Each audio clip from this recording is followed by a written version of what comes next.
ஜெபம் செய்வோம். எங்கள் அன்பின் பரலோக பிதாவே, கர்த்தராகிய இயேசு கிறிஸ்துவின் மூலம் உம்மண்டலே வருகிறோம். இவ்வருடத்தின் கடைசி மாதமும் ஆண்டவரே, இந்த 12ஆம் மாதம் 1ஆம் தேதி உம்முடைய பரிசுத்த சன்னிதானத்திலே காணப்படக்கூடாது என்று சத்துருக்கள் நினைத்த எண்ணம் எல்லாம் அவர்களுடைய நித்தமும் அவர்களுடைய நினைவுகளும் அவர்கள் ஆண்டவரே உண்ணுகிற உணவாக நாங்கள் இல்லாவிட்டாலும் அவர்கள் உண்ணுகிற உணவாகவும் அவர்கள் குடிக்கிற பானமாகவும் நினைத்து, தகப்பனாகிய தேவனே, எல்லா விதத்திலும் நீர் வைத்திருக்கிற நாளை நீர் கிருபையும் இரக்கமாய் மன்னித்து தயவு கூர்ந்து கொடுக்கிற நாட்களை காணாதபடி அல்லேலூயா காற்றிலே கலந்து மேகத்திலே கலந்து சென்று விட வேண்டும் என்று நினைத்து கட்டவிழ்த்த எல்லாவற்றையும் நீர் ஒருவரே அதை அழித்தீர். ஆண்டவரே, நீர் ஒருவரே அதை அழித்தீர். நீர் ஒருவரே அழித்தீர். அதற்காய் ஸ்தோத்திரம். இந்த நாளிலும் ஆண்டவரே, உம்முடைய பரிசுத்த சன்னிதானத்திலே காணப்படுகிற உம்முடைய பிள்ளைகளுக்கு எங்களுக்கு தந்தையாகிய பரிசுத்த ஆவியானவர் தான் இந்த நாளுக்குரிய வார்த்தையை, இந்த மாதத்துக்குரிய வார்த்தையை, அனுதினமும் எங்களை வழிநடத்துகிற உம்முடைய வார்த்தையாகிய சத்திய வசனம் எங்களுக்கு வேண்டும். எங்கள் பிதாகுமாரன் பரிசுத்த ஆவியின் நாமத்தினாலே பாதம் பணிந்த மன்றாடுகிறோம். எங்களுக்கு ஆவியானவர் வேண்டும்.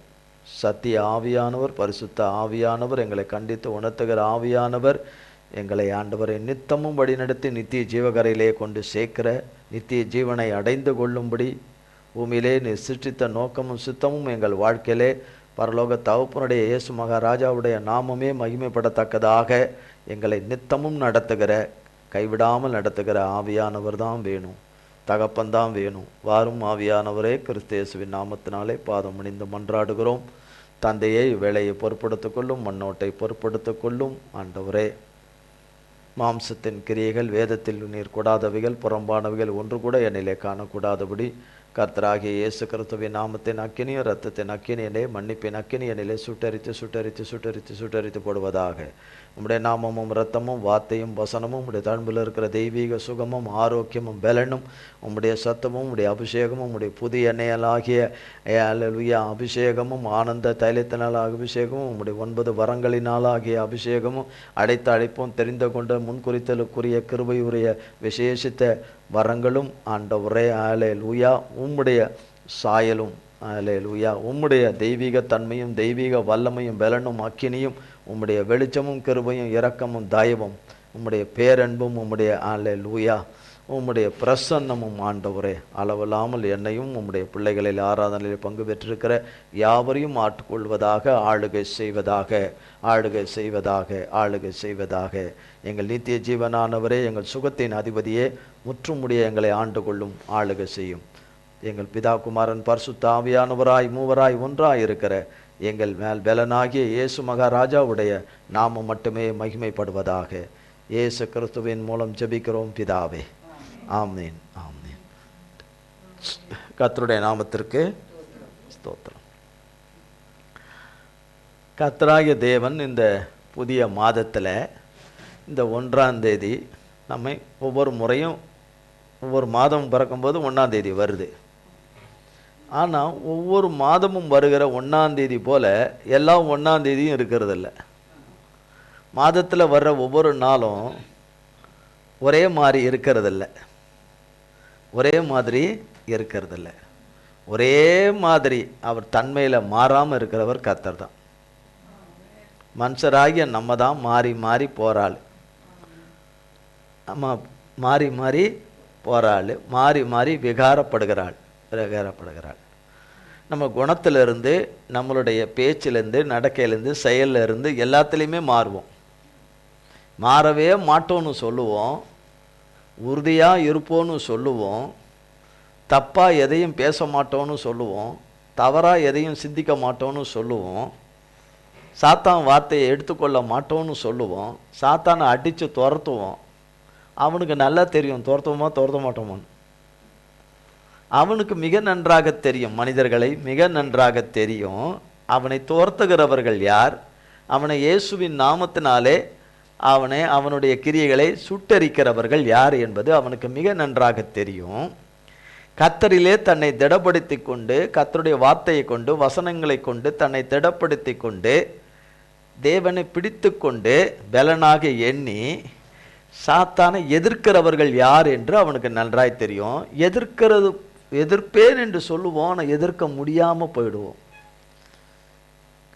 எங்கெல்லாம் தேவனுடைய பிரியமில்லாத வார்த்தைகள், எண்ணங்கள், நினைவுகள் இருக்கோ அவைகள் எல்லாம் சாத்தானை அடிக்க முடியாது. கர்த்தருடைய நாமத்தை சொன்னாலும் அடிக்க முடியாது, கர்த்தருடைய வசனத்தை சொன்னாலும் அடிக்க முடியாது. லூக்கா 10:19 சொன்னாலும் சாத்தான் ஓட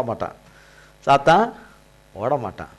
ஏன்னா சாத்தானுக்குரியது நம்மக்கிட்ட இருந்துக்கிட்டு நம்ம சாத்தானை தாக்கணும்னு நினச்சா ஒன்றுமே பண்ண முடியாது. சாத்தான் மேலே தாக்குதல் தொடுக்கவே முடியாது. தேவனை தவிர்த்து கர்த்தருடைய நாமத்தின் என்று சொல்லி தேவன் இல்லாமல், நமக்குள் தேவன் இல்லாமல் சாத்தானை எதிர்க்கிறது என்பது கூடாத காரியம்.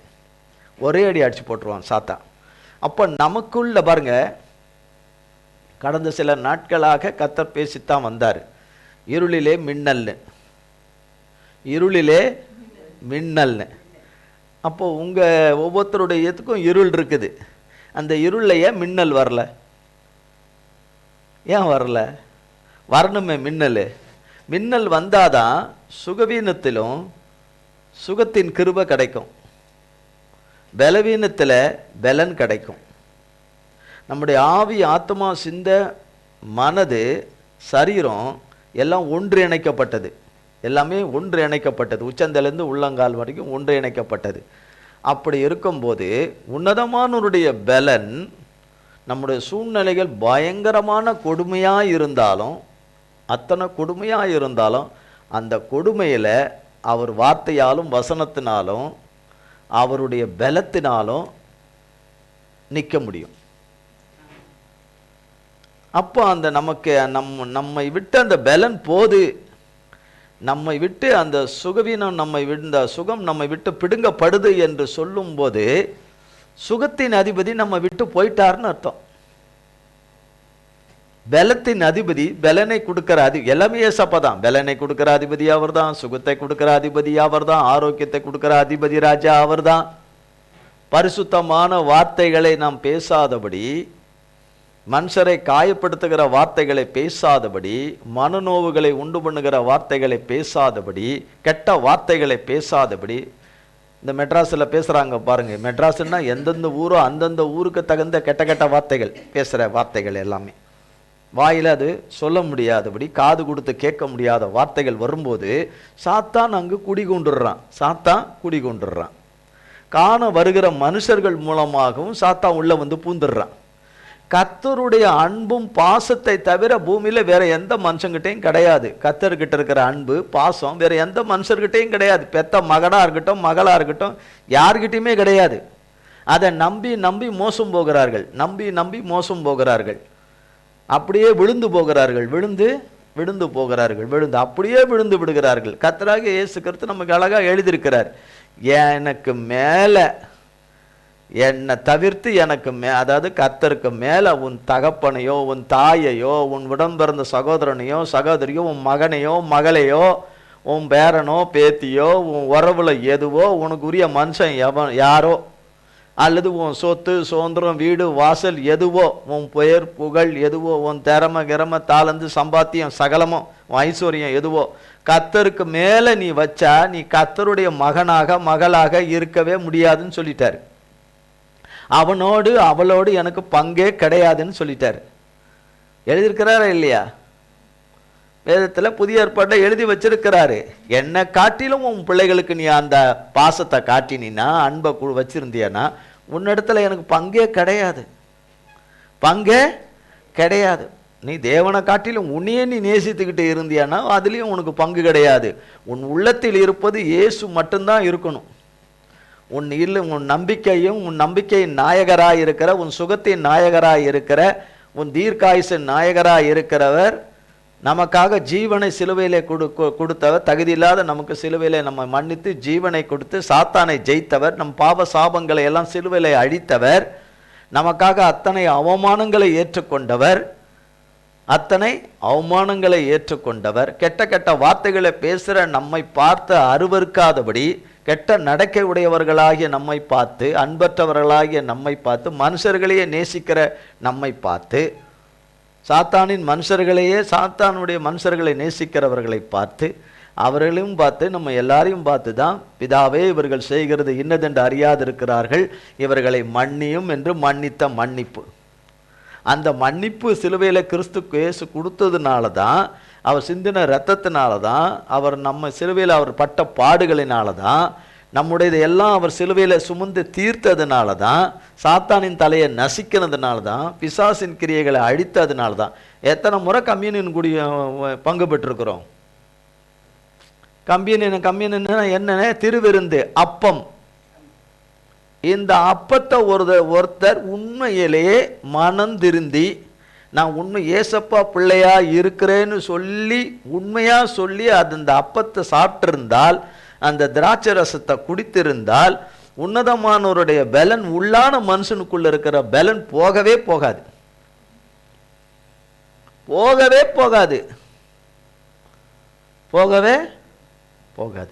சட்டையை போட்டுக்கிட்டு இருக்கிறோம், சட்டையை போட்டுக்கிட்டு இருக்கிறோம்.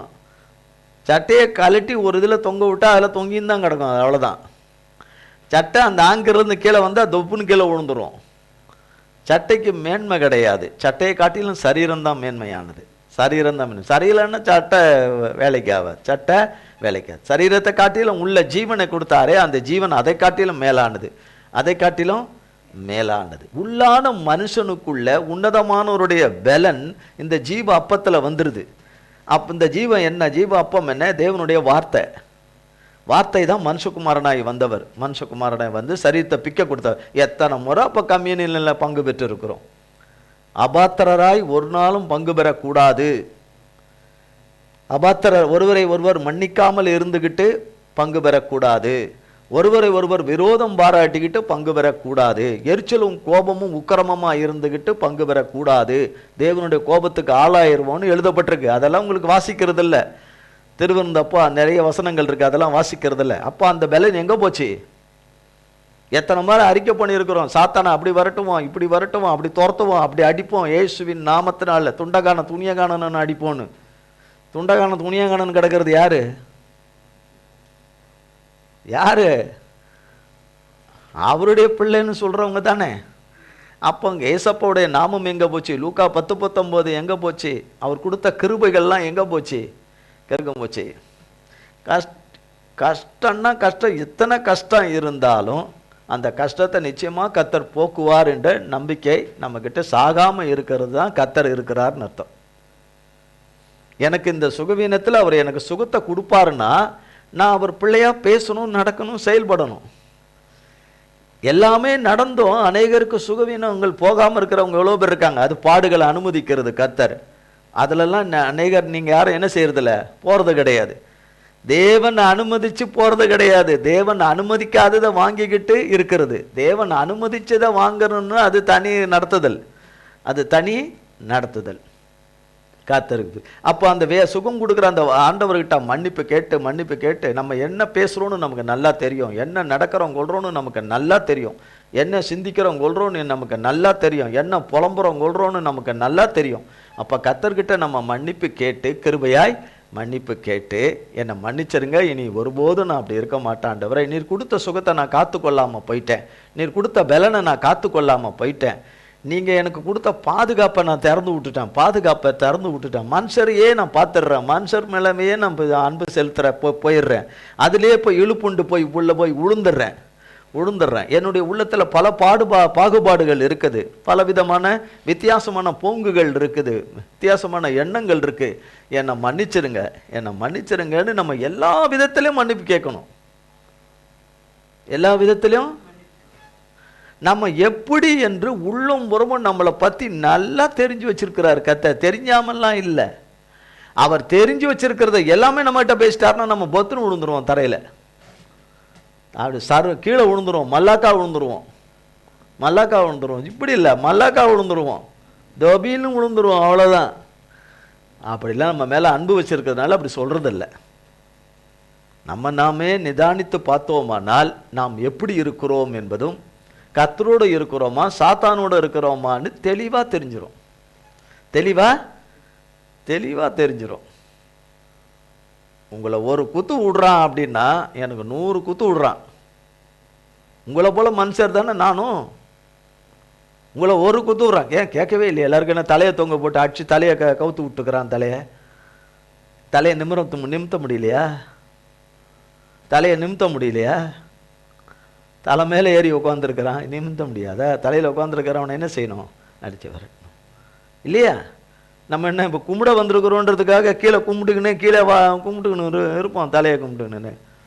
தேவனை அல்லாத கும்பிடுகிறவர்கள் இருக்கிறார். பக்தி வைராக்கியெல்லாம் நம்மகிட்ட கிடையாது, மறந்துடவே கூடாது. தேவனே அல்லாத தேவன் அல்லாததை கும்பிடுகிறவர்கள்கிட்ட இருக்கிற பக்தி வைராக்கியம் நம்ம யார்கிட்டையும் கிடையாது.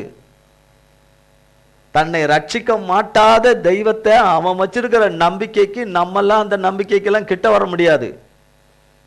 நீங்க அவங்கள குறித்து ரொம்ப கேவலமா பேசுறீங்க, ஆனா அவங்களுடைய நம்பிக்கை, அவங்கள ரட்சிக்க மாட்டாத நம்பிக்கையில போறவங்க, அவங்கள விடுவிக்க கூடாததும், அவங்கள மன்னித்து பாவ மன்னிப்பை கொடுத்து அவர்கள் பாவங்களை கழுவாத ஒரு இது மேல நம்பிக்கை வைக்கிறாங்க. பேச மாட்டாததை, கூப்பிடுறதுக்கு சத்தத்துக்கு செவி கூடாதது ஒன்று, கடந்து வந்து மீட்டு விடுவித்து ரட்சித்து நித்திய ஜீவனை கொடுக்க மாட்டாததன் மேல அவ்வளவு வைராக்கியமா இருக்காங்க. கடைசி மூச்சு வரைக்கும் இருக்கிறாங்க. அவங்களுக்கு எங்கிருந்து பலன் வருது? அவங்க எப்படி சோர்விலிருந்து அவங்க வந்து அதுலேருந்து நீங்களாக வராங்க? அவங்க சோர்ந்து போறதில்லை, கடவுள் செய்ய மாட்டாருன்னு. அவங்க கெட்ட வார்த்தை பேசுறது கிடையாது, அவங்க தகாத வார்த்தை பேசுறது கிடையாது, அவங்க தாறுமாறா நடக்கிறது கிடையாது. அவங்க எத்தனை மணி நேரமானாலும் கடவுளை, அவங்க கடவுள் அல்லாததை துதிக்கிற துதியில அவங்க வந்து சோர்ந்தே போறதில்லை. அவங்க தூக்கம் வந்ததுன்னே சொன்னது கிடையாது. அதில் இருக்கிறவங்க நிறைய பிரச்சனைகளை சந்திக்கிறவங்க இருக்கிறாங்க. நோய் நொடி, குழந்தை இல்லாதவங்க, அது இதுன்னு ஏராளமான பிரச்சனைகளை சந்திக்கிறவங்க இருக்கிறாங்க. அதில் உள்ளவங்கெல்லாம் நம்மளை போல. ஆனால் அவங்களுக்கு நன்மை செய்ய மாட்டாததை, ஒரு நாளும் அவங்க மேலே இரக்கமும் கருணையும் காட்டாததின் மேலே அவ்வளவு பாசமாக இருக்காங்க, அவ்வளவு பக்தி வைராக்கியமாக இருக்காங்க. என் உடம்பு பலமெல்லாம் ஒன்றும் பண்ணாது போ அப்படின்ட்டு போகிறாங்க.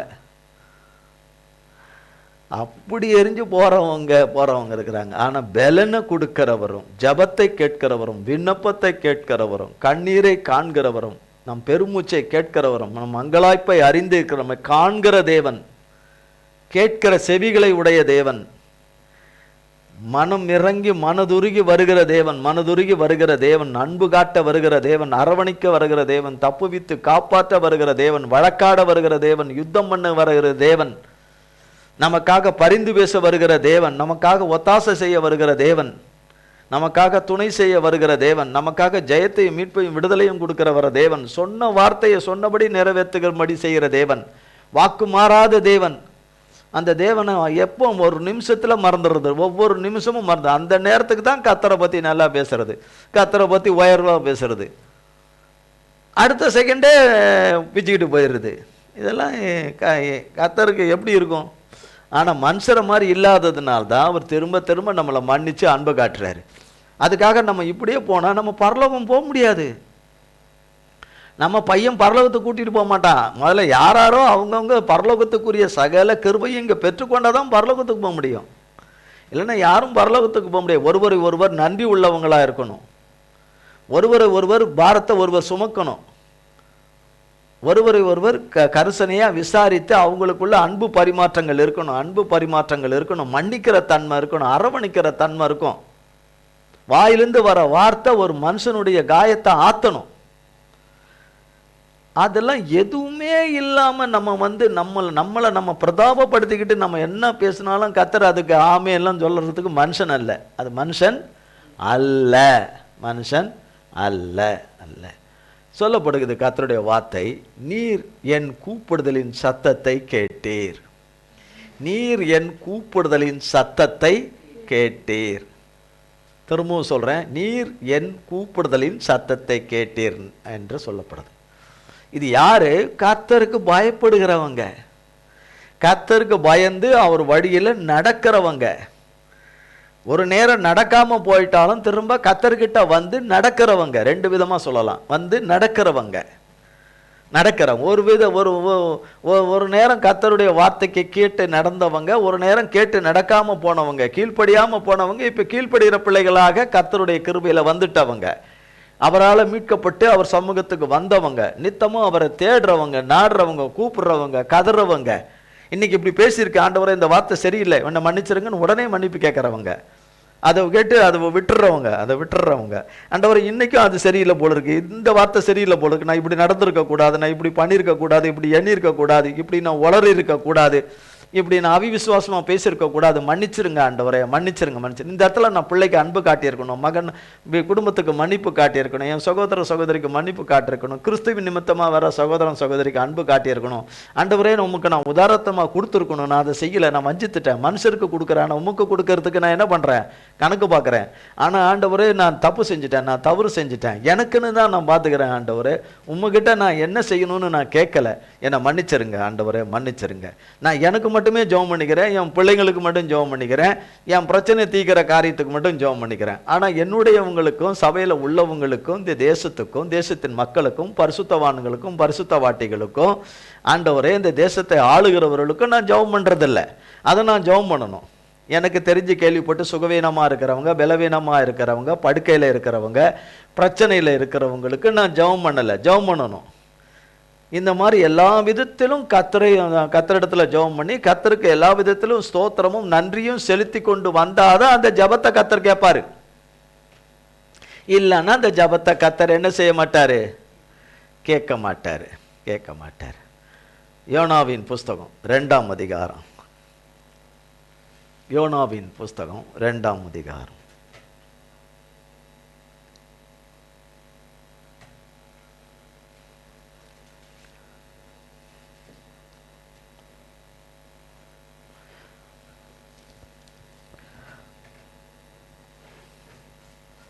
அந்த மீனின் வயிற்றிலிருந்து யோனா தன் தேவனாகிய கர்த்தரை நோக்கி விண்ணப்பம் பண்ணி.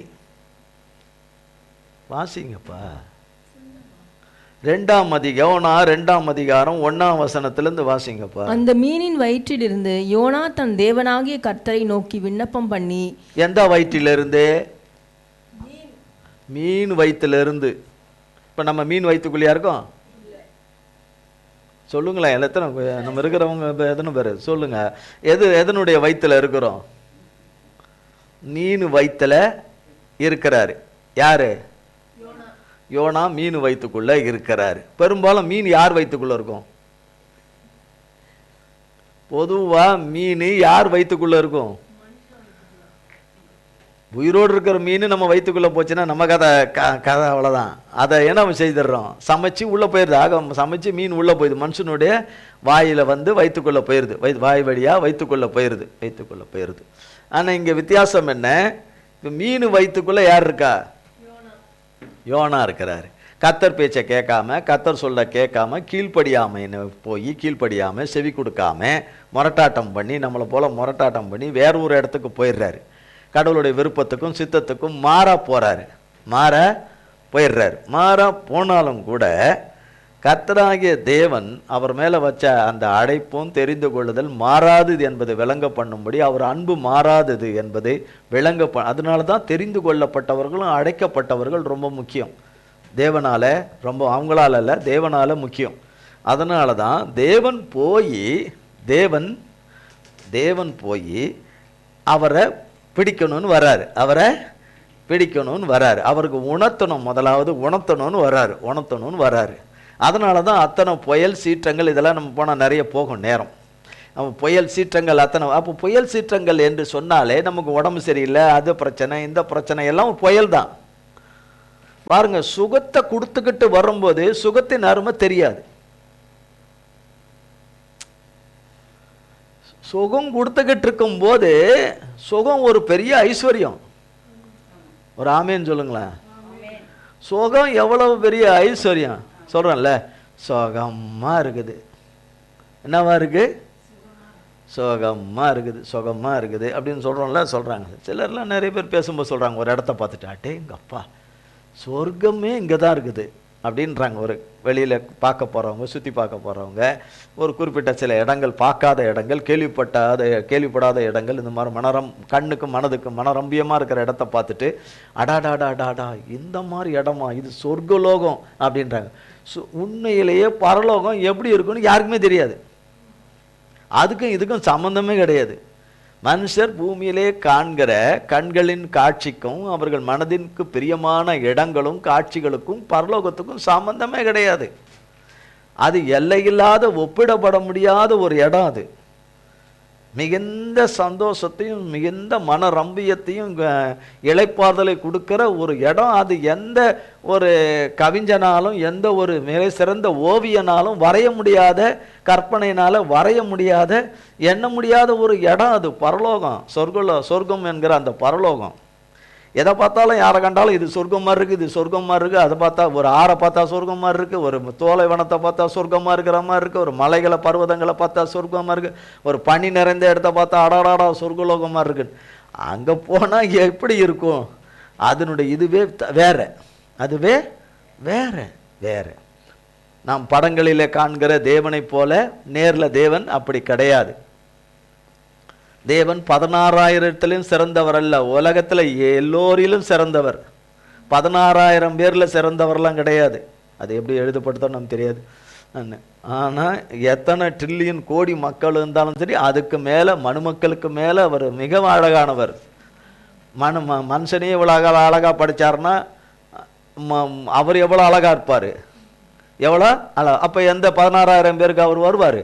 இப்போ 16,000 இப்படி 16,000க்கு ஒருத்தர்னு இப்படி போவாங்களா? அப்போ ஏசா மாதிரி இன்னும் பலர் போவாங்களா?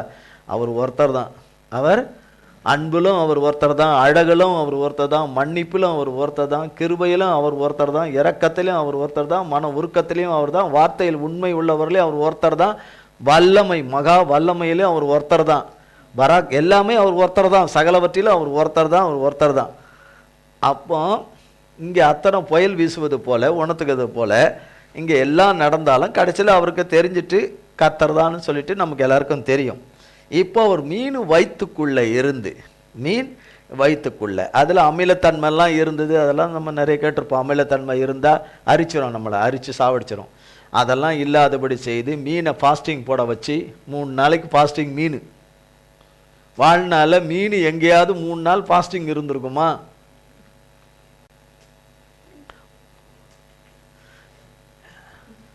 சத்தமே வரலையே, மூச்சே வரலையே.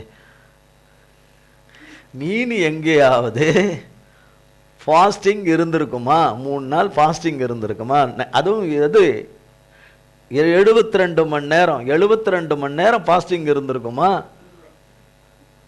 தண்ணி குடிக்காம, எச்சம் முழுங்காம, எப்போ துப்பவும் கூடாது, எச்சம் முழுங்கவும் கூடாது.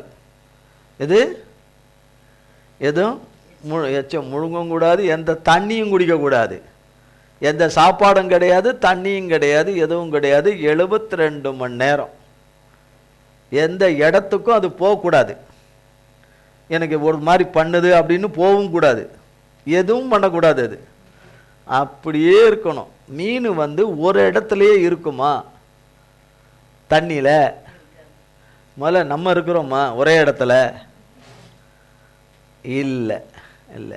அப்போ அந்த தண்ணியில் அது தேவன் கொடுத்துருக்கிற எல்லையிலும் இடத்திலும் நிலைநிறுத்தப்பட்டது, அங்கே தான் இருக்கணும். ஏன்னா மீனாகப்பட்டது இவர் உள்ளே போன அந்த மீன் என்பது கிட்டத்தட்ட ஒரு வீட்டினுடைய நீளம் இருக்கும்ன்றாங்க. ஒரு வீடு எவ்வளோ நீளம் இருக்கும்? நல்ல வீடு 60 அடி நீளம், 30 அடி அகலத்தில் இருந்தால் எப்படி? அவ்வளோ பெரிய மீன் இது. 60 அடி நீளம், அவ்வளோ பெரிய மீன், அவ்வளோ பெரிய மீன். அப்போ அந்த மீனுக்குள்ளே வரும்போதே அந்த மீனுடைய பற்கள்லாம் எப்படி இருக்கும், பல்லு, அதிலெல்லாம் அவர் சேதம் அடைஞ்சிடாதபடி, எதிலும் சேதப்பற்றாதபடி அவர் பத்திரமாக உள்ளே அந்த மீன் வாய்க்குள்ளே வந்து சேரும்படி, அது எப்படி அதனுடைய உண்மையான காட்சி எப்படி இருக்குமோ அது ஆண்டவருக்கும் யோனாக்கு தான் தெரியும். யோனாக்கு கூட சரியாக தெரிஞ்சிருக்காது. ஏன்னா அந்த விழுந்த நேரத்தில் அவர் எதுக்குள்ளே போனேன்னே தெரியாது. உள்ளே போன பிறகு தான் மீன் வாய்த்துக்குள்ளே போயிருக்கிறோன்னு தெரிஞ்சிருக்கோம். அதுக்கப்புறம் தான் ஏதோ ஒரு குகைக்குள்ளே போகிறோன்னு நினச்சிருப்பார், ஏதோ கடல் உள்ள ஒரு குகைக்குள்ளே போகிறதா நினச்சிருப்பார். உள்ளே போன பிறகு மீன் வாயை திறந்துங்கன்னே இருந்திருந்தா என்ன ஆகும்? இந்த மீன் வாயை திறக்குது, திறந்த உடனே தண்ணி உள்ள, கடல் தண்ணி உள்ளே போயிடும்ல, கடல் தண்ணி. அப்போ அவர் தண்ணிக்குள்ளேயெல்லாம் இருக்கணும். அப்போ தண்ணியும் உள்ளே போகாதபடி, மீன் வாய்க்குள்ளே தண்ணியும் போகாதபடி இவர் உள்ளே வந்தோடனே மீன் வாய் மூடிடும். மீன் வாய் மூடி போச்சு. ஏற்கனவே இருட்டாக இருக்கும் வாயை திறந்தாலே. அதில் வேற வட வட வடன்னு இருக்கும். அது ஒரு குடல் பகுதியாக எந்த பகுதிக்குள்ளே இருந்தார்னு நமக்கு தெரியாது. எல்லாம் கொலன்னு இருக்கும். அவர் எப்படி உட்கார்ந்துருந்தா இவ்வளோ கேப் இருக்குமோ அந்த மாதிரி கேப் இருந்திருக்கும். ஆனால் எப்படி இருந்திருக்கும், அது வளன்னு வலிக்கிக்கினே இருந்திருக்கும் உள்ளுக்குள்ளே. சரி, அவருக்கு என்னென்ன உடம்புல என்னென்ன பிரச்சனைகள் எல்லாம் உண்டு பண்ணும், மனுஷனுக்கு உண்டு பண்ணல.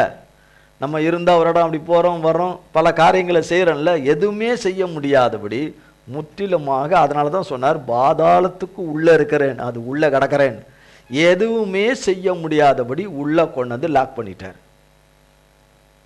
நம்ம எல்லாருடைய நிலமும் அப்படித்தானே இருக்குது. உள்ளுக்குள்ளே வச்சு லாக் பண்ண மாதிரி இருக்குது. வெளியில் வெளிச்சத்தை காண முடியல, சூரிய வெளிச்சத்தை காண முடியல. கர்த்தர் சொன்ன வார்த்தையை மீனுக்கு வெளியே, மீனுக்குள்ளே இருக்கார். இப்போ மீனை விட்டு அவர் வெளியில் இருந்தபோது கேட்கலை, தேவனை நோக்கி கூப்பிடலை. காதையும் அடிச்சுக்கிட்டாரு, வாயும் மூடிக்கிட்டாரு, மனசையும் மூடிக்கிட்டாரு, இருதயத்தை இறுக்கிக்கிட்டாரு. இப்போ அவர் எல்லாத்தையும் துறக்கிறதுக்கு இப்போ உள்ளே கொண்டு வச்சுட்டாரு. தேவனை நோக்கி கூப்பிடுறதுக்கு உள்ளே கொண்டு உட்கார வச்சுட்டாரு. அப்போ அவர் எப்படி இருந்திருக்கும், மீன் வயிற்றுக்குள்ளே இருக்கிறோம், இந்த மீன் பாஸ்டிங்காக இருக்குதுன்னு அவருக்கு தெரியாது. தேவன் கொடுத்த கட்டளையை பெற்றுக்கொண்டு மீன் துள்ளி துள்ளி குதிக்கும். மீன் அப்படி மேலே மீன் இப்படி வரும், இப்படி நல்லா பார்க்கணும், இப்படி வரும் மேலே. அவ்வளோ பெரிய மீன், பிரம்மாண்டமான மீன். அப்படி மேலே வரும்போது இவர் எங்கே இருப்பார்?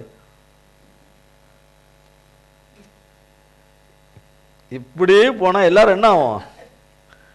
இப்படி அண்ணன் சீட்டாக போட்டிருக்க, பெல்ட்டாக போட்டிருக்கா அவருக்கு, ஃப்ளைட்டில் உட்காந்துருக்காரு அவர், பெல்ட் போட்டு உட்காந்துன்னு இருக்கிறதுக்கு இல்லை. அப்போ சறுக்கிக்கணும் உருட்டின்னு இருக்கணும் அந்த மீன் அங்கேயும். இப்போ அந்த மீன் இப்படி போய் இப்படி ஒரு துள்ளும், அப்படி ஒரு பெரல் பரலும். இப்படி ஒரு பெரல் பரனா என்ன ஆகும்? நமக்கு ஒரு இடத்துல இப்படி அப்படி பரண்டாலே வயிற்ற என்ன பண்ணும்? கலக்குன்னு கலக்கும். வயிற்ற கலக்குன்னு கலக்கும். அத்தனை பிரச்சனைகளை பண்ணும். அப்படிலாம் இல்லாமல் அசைவற்று அவருக்கு எந்த பிரச்சனையும் கொடுக்காம, தொந்தரவு கொடுக்காம, கர்த்தருடைய வார்த்தையின்படி ஃபாஸ்டிங்காக இருந்து எதுவும் பண்ணாமல் அமைதியாக 3 நாள் இருக்கிறார். அந்த சம்பவத்தை குறிக்கிறது தான் இந்த 2ஆம் அதிகாரம். வாசிங்க.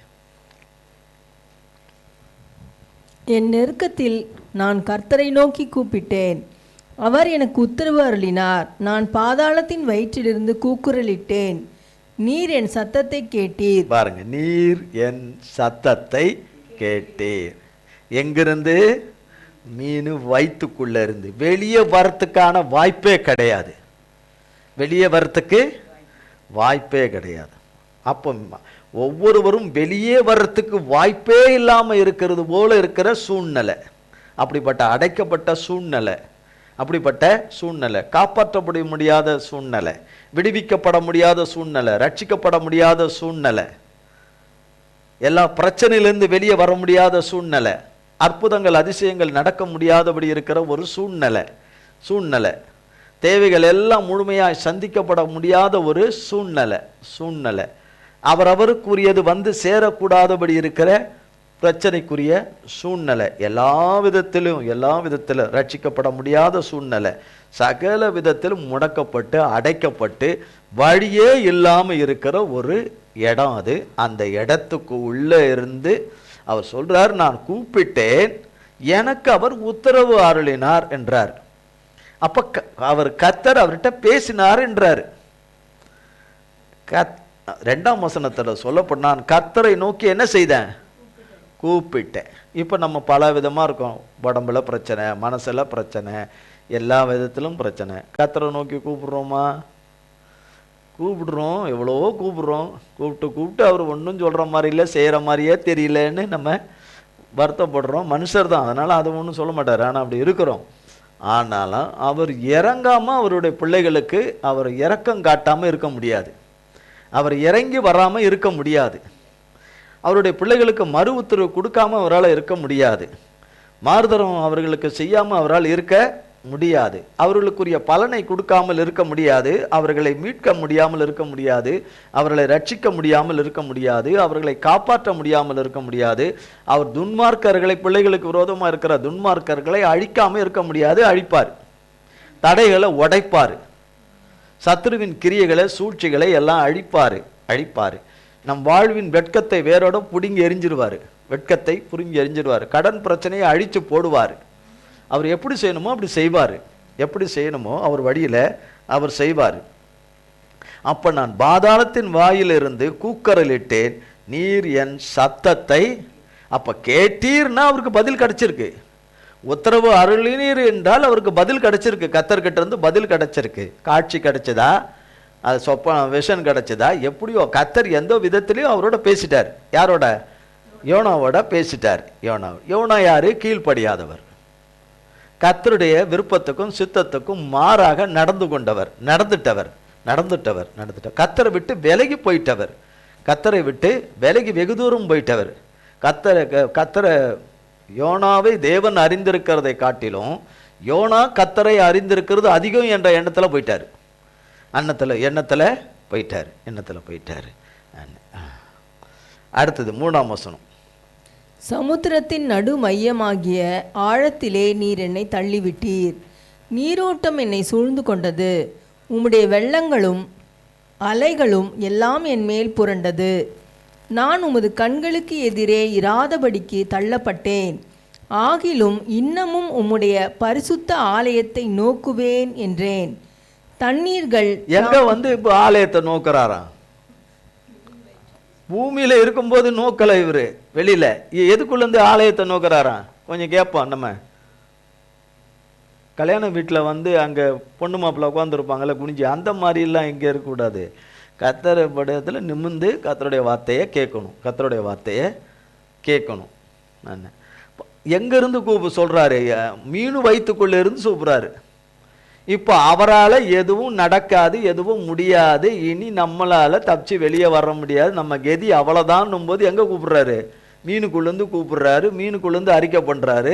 அங்கேருந்து ஆலயத்தை நோக்கிறாராம். இவர் எந்த ஆலயத்தை நோக்கிறாரு? அங்கே ஏது ஆலயம்? இவர் என்ன சர்ச்சிலேருந்தா வெளியே ஓடியாந்தார்? இவர் கிடையாது. அப்போ உங்களுடைய பரிசுத்த ஆலயத்தை நோக்கிறான்னா அப்போ எதை சொல்ல வர்றாரு இவர்? பரிசுத்த ஆலயத்தை நான் நோக்கிறேன். அப்போ எதை பார்க்குறாரு இவர்? இப்போ ஏதோ ஒன்று பார்க்குறாரு. பரிசுத்த ஆலயத்தை நோக்கு. அவர் போகிற சர்ச்சை நோக்கலை. அவர் போகிற சர்ச்சை குறித்து எல்லாம் அங்கே சொல்லலை. உம்முடைய பரிசுத்த ஆலயத்தை நோக்குகிறேன் தேவனே. அப்போனா தேவனை குறித்த காரியம். அப்போ நான் நோக்குகிறேன் என்றேன். 5ஆம் வசனம். தண்ணீர்கள் பிராண பரியந்தம் என்னை நெருக்கினது. ஆழி என்னை சூழ்ந்தது. கடற்பாசி என் தலையை சுற்றி கொண்டது. பர்வதங்களின் அடிவாரங்கள் பரியந்தமும் இறங்கினேன். பூமியின் தாழ்பால்கள் என்றென்றைக்கும் என்னை அடைக்கிறதா இருந்தது. இருக்கிறது எதுக்குள்ள? அதை மட்டும் மறந்துடாம இருக்கணும் அந்த முடிகிற வரைக்கும். எது வயிற்றுக்குள்ள? மீன் வயிற்றுக்குள்ள. ஆனால் அவர் சொல்றது என்னென்ன சொல்றாரு? சமுத்திரத்தின் நடு மையத்தில் இருக்கிறேன். சமுத்திரத்தின் நடு மையத்தில் ஒன்று இருக்குதுன்னு வேதத்தில் பல இடங்களில் போடப்பட்டிருக்கு. என்னது இது? சமுத்திரத்தின் சமுத்திரமா தெரியுமா? முதல்ல அது வேற. முதல்ல அங்கே வரணும். அது வேற. சமுத்திரம்னா என்னன்னு தெரியணுமே, அது வேற. தெரியாமல் நம்ம பாட்டு பேசிகிட்டு இருக்கக்கூடாது. கடல், இந்து மகாசமுத்திரம், வங்க கடல், அரபி கடல்லாம் சொல்கிறாங்க இல்லையா? அந்த மாதிரி கொஞ்சம் தண்ணி இருக்கிற இடம். கொஞ்சம் தண்ணியா அது? அந்த கடலுடைய நடு மையத்தில் இருக்கிறவன் சாத்தான். அந்த நடு மையத்தில் இருக்கிறவன் யாரு? சாத்தான். எசேக்கியேல்ல நீங்கள் போய் பார்த்தீங்கன்னா அதனுடைய விவரம் போட்டிருக்கோம். ஏசாயா தீர்க்கதரிசியின் புஸ்தகத்தில் எழுதப்பட்டிருக்கிறது. எசேக்கியேல் அதிகமாக எழுதப்பட்டிருக்கிறது. கடலின் நடு மையத்திலே இருக்கிறவன், கடலின் நடு மையத்தில் இருக்கிறவன். அப்போ அங்கே குண்டு அவன் வயிற்றுக்குள்ளே போய் உட்காந்துக்க போகிற மாதிரி, அது அவன் வயிற்றுக்குள்ளே போய் உட்காந்துட்ட மாதிரி, அவன் வயிற்றுக்குள்ளே போய் உட்காந்துக்கிட்ட மாதிரி, அதனுடைய ஆழத்தில், அந்த சத்ருவின் ஆழத்தில் உள்ளே போய், அந்த இருளின் ஆழத்தில் போய் உள்ளே இருக்கிறதுனால வந்து தான் இப்படி வர்ணித்து சொல்கிறாரு. பர்வதங்கள் அடிமான்னு சொல்கிறாரு. சமுத்திரத்தின் ஆழத்தில் என்னை தள்ளிவிட்டு நீரோட்டம் என்னை சூழ்ந்து கொண்டது. நீரோட்டம்னா மீனை சுத்திருக்குது. இது இவர் தண்ணியில் தான், மீனுக்குள்ளே இருக்காரு. தண்ணி இவர் மேலே இல்லை. தண்ணியில் யாரு எது இருக்கு? மீன் இருக்கு. ஆனால் மீனுக்குள்ளே யார் இருக்கா? யோனா இருக்கிறார். அந்த மீன் என்ன வச்சுருக்கோம்? எவன்டா இவன் நம்ம வயிற்றுக்குள்ளே வந்து உக்காந்துக்குன்னு நம்மளை திங்கவும் விடாமல் சாப்பிடவும் விடாமல், அந்த மீனுக்கு சேர்ந்தவங்களோட போய் விளையாட விடாமல் அந்த மீனை சேர்ந்த மற்றதெல்லாம், நீ ஏன்டா இப்படி இருக்கிற, என்னத்துக்குடா இப்படி இருக்கிற, ஒரே இடத்துல இருக்கிறிய, 3 நாளாக இருக்கிறிய ஒரே இடத்த, நீ ஏன் எங்களோட கூட வர மாட்டேங்கிற, கொல்ல மாட்டேங்கிற, பேச மாட்டேற, கொல்ல மாட்டேற. மீனுக்கெல்லாம் ஒரு இது இருக்குது, சிக்னல் அனுப்புகிற முறைகள் இருக்குது. போகலாம், வா, சொல்லலாம், அந்த வேட்டையாட போகிறதுக்கு கொள்றதுக்கு எல்லாம் சிக்னல்கள் இருக்குது. ஒன்றுக்கும் சிக்னல்கள் இருக்குது. மீனுக்கு மீன் என்ன இருக்கு? ஒரு சிக்னலும் அது எடுத்துக்கல. அது தேவனுக்கு கட்டுப்பட்டுக்கிட்டு அங்கேயே இருக்குது. அப்போ அந்த மற்ற மீனெல்லாம் இதுக்கு புத்தி சரியில்லை, இது பித்து பூச்சி போச்சு, இதுக்கு கடைசி நேரம் பொழுது, இது கொஞ்சம் கூட அசைய மாட்டேங்குது, இது என்ன அங்கேயே கிடக்குது, என்னன்னு ஒன்றும் சொல்ல மாட்டேங்குது, வாயும் திறக்க மாட்டேங்குது, தண்ணியை பீச்சி அடிக்கவும் மாட்டேங்குது, ஒன்றும் பண்ண மாட்டேங்குதுன்னு பல குழப்பங்கள் பல மீனுக்கு வந்திருக்கும் தண்ணிக்குள்ளே. இங்கே சொல்கிறாரு, தண்ணீர்கள் அப்புறம் பர்வதங்கள் அடிவாரங்கள் பரியந்தமும் இறங்கினேன். ஆனால் மீனுக்குள்ளே தான் இருக்கிறாரு. அந்த உணர்வுகளை சொல்கிறாரு, அந்த இருக்கிற அந்த சுச்சுவேஷனை சொல்கிறாரு. இப்படிப்பட்ட கொடுமையான இதுக்குள்ளே இருக்கிறேன், பூமியின் தாழ்பாலெல்லாம் என்னை அடைச்சிருக்குது அப்படின்னு சொல்லிட்டு வாசிங்க. ஆனாலும் என் தேவனாகிய கர்த்தாவே, நீர் என் பிராணனை அழிவுக்கு தப்புவித்தீர். சரி, இப்போ மீன் வயிற்றுலேருந்தே வெளியே வரல. இவர் எப்படி தப்புவிச்சேன்னு சொல்கிறாரு? மீன் வயிற்றுலேருந்தே வெளியே வரலையே, என்ன தப்புவிச்சர், என் பிராணனை ஜீவனை அப்பவும் கர்த்தருடைய வார்த்தை திரும்ப வந்திருக்குது. கர்த்தருடைய வார்த்தை அவருக்கு திரும்ப வந்திருக்குது. நமக்கு எவ்வளோ வந்திருக்குது இல்லையா? நம்மளே சொல்கிறோம்ல, கர்த்தர் என்கிட்ட இப்படி பேசினார், கர்த்தர் என்கிட்ட நேற்று ராத்திரி பேசினார், இன்றைக்கி விடிய காலம் பேசினார், நான் பாட்டு சும்மா போனால் என்னை கூப்பிட்டு வச்சு பேசினார், என்கிட்ட உட்கார வச்சு பேசினார், என்னை நிற்க வச்சு பேசினார், என்னை தூங்கும்போது பேசினார், எனக்கு அப்படி செய்தார், இப்படி உணர்த்தினார், அப்படின்னா. இப்போ நமக்கு எதுவும் உணர்த்தலையா? நம்ம சாத்தான் பேச்சை கேட்குற போதும் சாத்தான் பேச்சை கேட்காதுன்னு உணர்த்துறத நமக்கு கேட்கலையா? சாத்தானுக்குரிய வார்த்தைகளை நம்ம பேசக்கூடாதுன்னு சொல்கிறது நம்ம காதில் உழலையா? சாத்தாமும் பிள்ளைங்க நடக்கிற மாதிரி நம்ம நடக்கக்கூடாதுன்னு சொல்கிறது நம்ம காதில் உழலையா? மற்றதெல்லாம் உழுதுன்றோம், இது மட்டும் உழலையா? நமக்கு மட்டும்தான் கோபம் ரோசம் எல்லாமே இருக்கா? தேவனுக்கு இல்லையா? தேவன் அப்படி கோபப்பட்டாருன்னா நமக்கு எது என்ன ஆகுறது? கோபப்பட வேண்டிய விதத்தில் பண்ணிட்டாருன்னா நம்ம எது என்ன ஆகுது? நம்ம மற்றவங்க மேலே சீர்ற மாதிரி தேவன் நம்ம மேலே சீறிட்டாருன்னா நம்ம சீரணும்னு நினச்சாலே நம்ம செத்துருவோம். சீரணும்னு நம்ம மேலே நினச்சிட்டாலே செத்துவிடுவோம் நம்ம. அப்போ நீர் என் பிராணனை அழிவுக்கு தப்புவித்தீர். 7ஆம் வசனம், என் ஆத்துமா என் ஆத்துமா என்னில் தொய்ந்து போகையில் கர்த்தரை நினைத்தேன். அப்பொழுது என் விண்ணப்பம் உமது பரிசுத்த ஆலயத்திலே உம்மிடத்தில் வந்து சேர்ந்தது. பாருங்க, திரும்பவும் சொல்றாரு பாருங்க, என் ஆத்துமா என்னில் தொய்ந்து போகையில். நான் வேற கண்டக மண்டகெல்லாம் நான் பேசலை. என்னது? நான் பேசலை, அப்படி நடக்கலை, கொள்ளலை, சிந்திக்கலை, மனுஷரை நோக்கி கூப்பிடலை. இவன் அன்பு வேணும், அவன் அன்பு வேணும், இவன் வேணும், அவன் அன்பு வேணும், இவன் என்னை பார்த்துக்குவான், அவன் என்னை பார்த்துக்குவான், இவன் என்னை தூக்கிக்குவான், சுமந்துக்குவான், என்னை மடியில் வச்சுக்குவான், நெஞ்சுக்குள்ளே வச்சுக்குவான், தலைக்குள்ளே வச்சுக்குவான்லாம் யாரும் வச்சுக்க மாட்டாங்க இந்த உலகத்தில். உங்ககிட்ட டப்பு இருக்கிற வரைக்கும் தான். டப்பு இல்லைன்னா கதை முடிஞ்சு போச்சு. டப்புன்னா என்ன தெரியுமா? குளிக்கிற டப்பு இல்லை. உங்ககிட்ட டப்பு இல்லை, விஷயம் ஒன்று இல்லைன்னா நீ கிடையாதுன்றது எத்தனையோ தடவை பாடத்தை கற்பித்தாலும், எவ்வளோ பாடம் கற்பித்தாலும் நான் இருக்கிறபடி தான் இருப்பேன். என்கிட்ட இருக்கிற மாம்ச அன்பு தான் இருக்கும். தேவனுடைய அன்பு எனக்குள்ளே இருந்தால் மனுஷனை நம்ப மாட்டேன். மனுஷன் வரும்போது எல்லாரும் தானே அதில் அடங்கிடுவாங்க. மனுஷன்னு வரும்போது எல்லாரும் தானே அதில் அடங்குவாங்க. என்னென்ன மனுஷனுக்கும் தேவனையும் சமமாக்குனாலே கதை முடிஞ்சு போச்சு. மனுஷனுக்கும் தேவனையும் நம்ம சொல்லுவோம் அப்படி கிடையாதுங்க இப்படி கிடையாதுங்கன்னு. அதனால தான் அடிக்கடி சொல்லுவேன், கர்த்தர் தான் நம்மளை பார்த்து சொல்லணும். அவன் என்னதான் உயர்த்தி வச்சிருக்கிறான், என்னதான் மனதில் வச்சிருக்கிறான், என்னதான் வச்சிருக்கிறான்னு சொல்லணும். என் விண்ணப்பத்தை அப்போ சொல்ற தொய்ந்து போகையில் நினைத்தேன், அப்பொழுது என் விண்ணப்பம் உமது பரிசுத்த ஆலயத்திலே உம்மிடத்தில் வந்து சேர்ந்தது. பரலோகத்தை பார்க்கிறாரு. இவரா பாத்திர முடியுமா பரலோகத்தை? இவரா பரலோகத்தை பாத்திர முடியுமா? பரலோக தேவன், பரலோகத்தின் தேவன் பரலோகத்தை காட்டினாதான், பரலோகத்தின் ஆலயத்தை காட்டினாதான் இவர் பார்க்க முடியும். இல்லைன்னா யாரும் பார்க்க முடியாது. நான் ஜெபம் பண்ணிட்டா பார்த்துடலாம் அப்படின்னு அப்படிலாம் பார்க்கலாம் முடியாது. பரிசுத்த ஆலயத்திலே உம்மிடத்தில் வந்து சேர்ந்தது. அப்போ ஜெபமும் வந்து சேர்ந்துருச்சு. அவர் கூப்பிட்ட ஜெபமும் கூப்பிட்ட விண்ணப்பம் வேண்டுதல் தேவனிடத்துல வந்துருச்சுன்றத அவர் கன்ஃபார்மா இருக்காரு, அதுல தெளிவா இருக்காரு. 8ஆம் வசனம். பொய்யான மாயையை பற்றி கொள்ளுகிறவர்கள் தங்களுக்கு வரும் கிருபையை போக்கடிக்கிறார்கள். பாருங்க, பொய்யான அன்பு, பொய்யான மனுஷனுடைய அன்பு, பொய்யான மனுஷனுடைய வாக்குறுதியை நம்புகிறவர்கள் கர்த்தர் கொடுக்கிற கிருபைகளை எல்லாம் போக்கடிக்கிறார்கள். கிருபையினுடைய பலனு, கிருபையின் சத்துவம், கிருபையின் ஆரோக்கியம், கிருபையின் ஆவியானவருடைய அனுக்கிரகம் எல்லாத்தையும் போக்கடிக்கிறார்கள். எல்லாத்தையும் அதில் நம்ம இருக்கிறோமான்னு பார்த்துக்கணும். சும்மா ஏதோ ஒரு பிரசங்க பீடம் இன்னைக்கு உட்காந்தாச்சு, இன்னைக்கு பிரசங்கம் பண்ணியாச்சு, நான் உங்களுக்கு பண்ணிட்டேன்ல, எனக்கும் சேர்த்து தான் கர்த்தராகிய ஆவியானவர் இன்றைக்கு பேசுகிறாரு.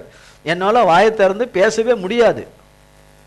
எனக்கு அவ்வளோ பிரச்சனை இருக்குது தொண்டையில், என்னால் பேசவே முடியாது. கால் ஊனி நிற்கவே முடியாது. எப்படி நிற்க முடியுது?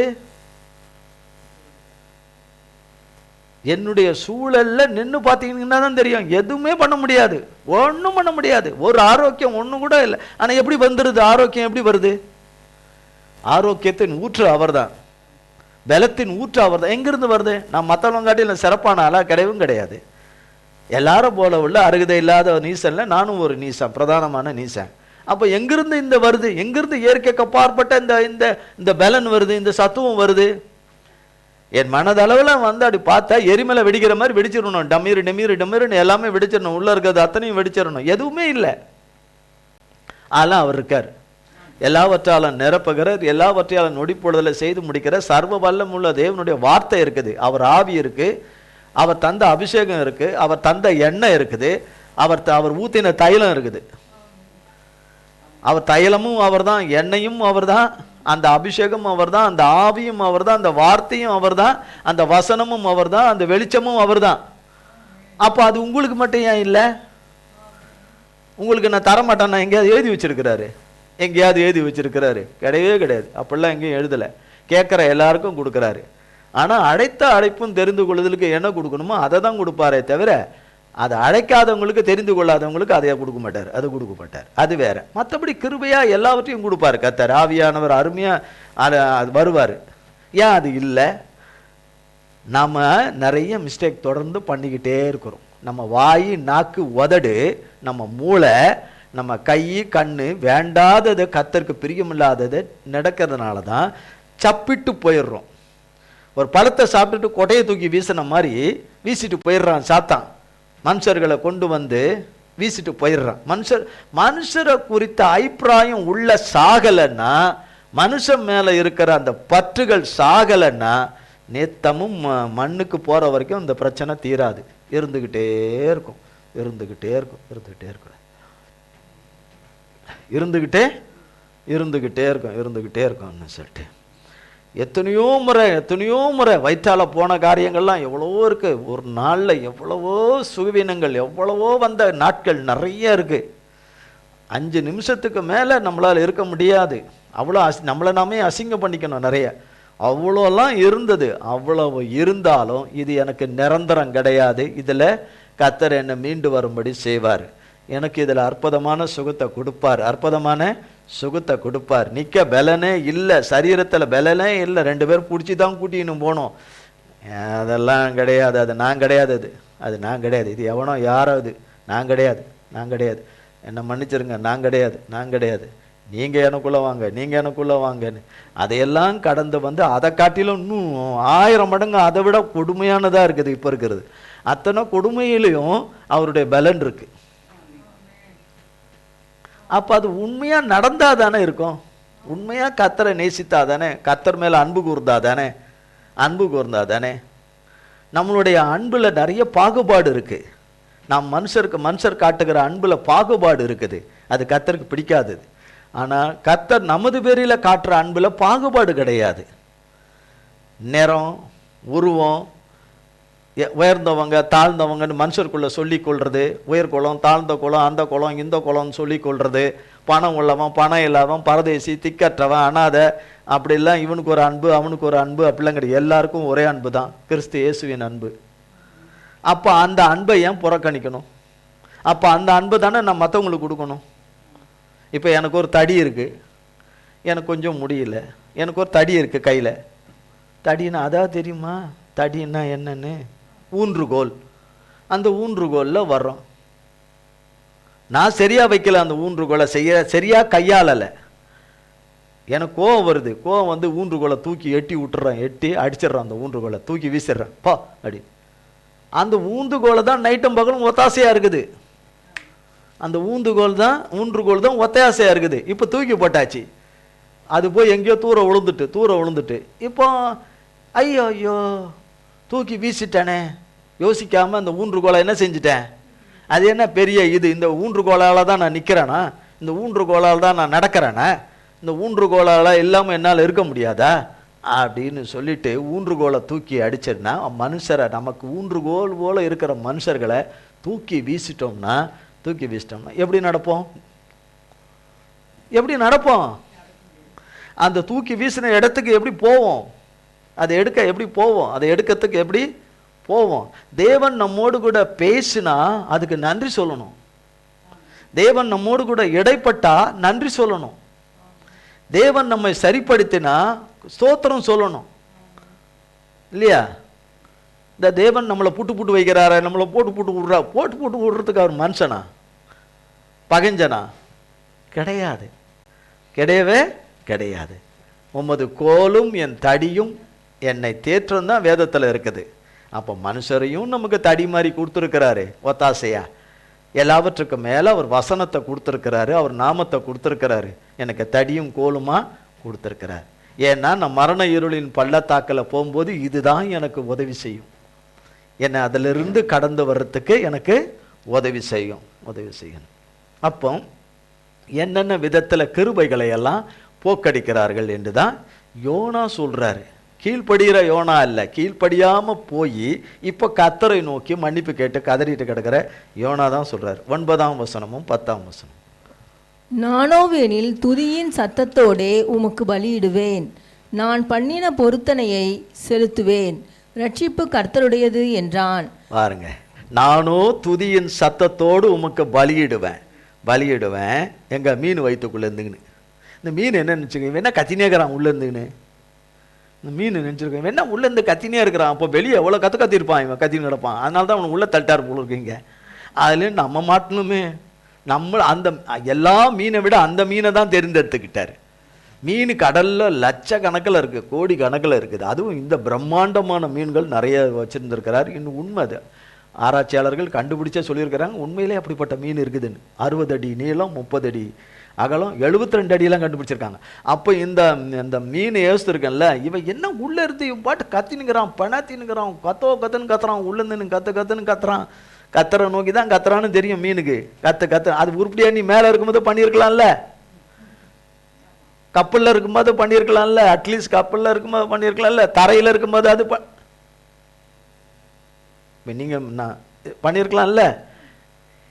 நீ அங்கெல்லாம் விட்டுட்ட,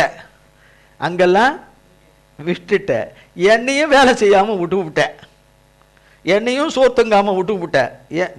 நீயும் பாஸ்டிங் இருக்கிற, நீ இருக்க வேண்டியவன், நீ இருக்கணும். நான் எதுக்கு இருக்கணும்? உன்னால் நானும் என்னவா இருக்கிறேன்? பாஸ்டிங்காக இருக்கிறேன். உன்னால் எனக்கு நோவு. என்ன சேர்ந்தவங்களாம் திட்டுறாங்க, நீ என்ன இங்கேயும் அங்கேயும் போகாமல் ஒரே இடத்துல கிடக்குறிய, உனக்கு என்ன ஆகி பூச்சி பித்து பூச்சிக்கிச்சுன்னு என்ன திட்டுறானுங்கன்னா மீனுங்க. என்னை திட்டுறானுங்க என்ன சொல்லிட்டு உனக்கு என்ன அப்போ அது வயிற்றுக்குள்ளே ஒரு ஆள் இருக்கிறான்னு தெரியாது மற்ற மீனுக்கு. அது வயிற்றுக்குள்ளே கடவுளுடைய ஒரு மனுஷன் உள்ளே இருக்கிறான்னு தெரியாது, உள்ளே இருக்கிறான்னு தெரியாது. ஆனால் இப்போ நடக்குது என்ன, ரட்சிப்பு இப்போ சொல்கிறாரு. ரட்சிப்புன்னா கர்த்தர் அற்புதமான சுகத்தையும் ஆரோக்கியத்தையும் மனதளவிலும் சரி சரீர அளவிலும் சரி இயற்கைக்கு அப்பாற்பட்ட பலனையும் தைரியத்தையும் இப்போ எனக்கு பேசக்கூடிய நிலையில் இல்லைன்னு நான் சொல்கிறது சும்மா இல்லை. 5 விடிய காலம் வரைக்கும் அறுத்துன்னு இருந்தது எனக்கு தான் தெரியும், தொண்டையை அறுத்துன்னு இருந்தது எனக்கு தான் தெரியும், தொண்டையை அறுத்துன்னு இருந்தது எனக்கு தான் தெரியும். திடீர்னு தொலைஞ்சிருச்சேன்னு, திடீர்னு தொலைஞ்சிச்சேன்னு பேசவே முடியாது. அதுக்கு என்னென்னலாம் எடுக்கணுமோ முறைப்பிரகாரம் அந்த தொண்டை குழிக்கெல்லாம் என்னென்னலாம் எடுக்கணுமோ என்னால் முடிஞ்ச வரைக்கும் எடுத்தாலும் கூட அந்த பேசுகிற அந்த தைரியமாக பேசணும்னு முன்ன வந்தாதான் பேசக்கூடிய கிருபைகளும் உண்டாகும். சுணங்கிங்கன்னு சுருட்டின்னு இருந்தேன்னா ஒன்றுமே பண்ண முடியாது, ஒன்றுமே பண்ண முடியாது. என்னால் இல்லைப்போ, என்னால் அது இல்லைப்போ, என்னால் இது இல்லைப்பா, அதெல்லாம் சொல்லாமல் தேவனை நோக்கி கூப்பிட ஆரம்பிச்சு. இப்போ எப்படி பேச முடியுது? எரியதான் செஞ்சு எரிஞ்சா எரிஞ்சிட்டு போன்னு தான் பேசுகிறேன். எரிஞ்சா எரிஞ்சிட்டு போ, இது ஒரு எரிச்சல்.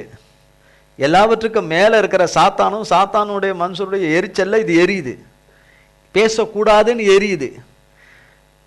பேச்சை கேட்கணும்னு சொல்றவங்களுக்கும் எரியுது பாருங்க, அவனுக்கும் எரியுது. பேச்சை கேட்கணும்னு இருக்கிறவங்களுக்கும் எரியுதுன்னா அப்ப எல்லா விதத்திலும் யார் எரிகிறா? தேவ மனுஷர்கள் எரிகிறார்கள். ஓ, அது கூட சும்மா சொல்றாரு, ஏதோ சொல்றாருன்னு நினைக்கிறீங்க. ஒரு வசனம் நேரம் கடந்துட்டு